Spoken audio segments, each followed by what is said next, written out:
friends. Today, we're going to learn about Tommy.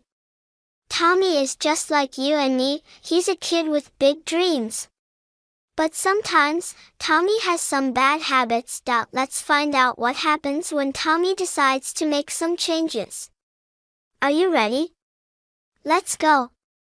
Tommy used to eat a lot of junk food. He loved chips, candy, and sugary snacks, but they didn't make him feel very good. His energy was low, and he didn't feel healthy.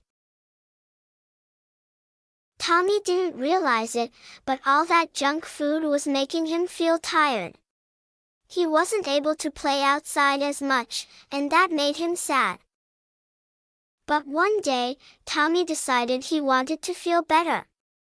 He used to think candy was the best snack, but now he started eating fruits and veggies like apples and carrots. Tommy used to watch TV all day. He never exercised. Tommy used to feel bored and tired.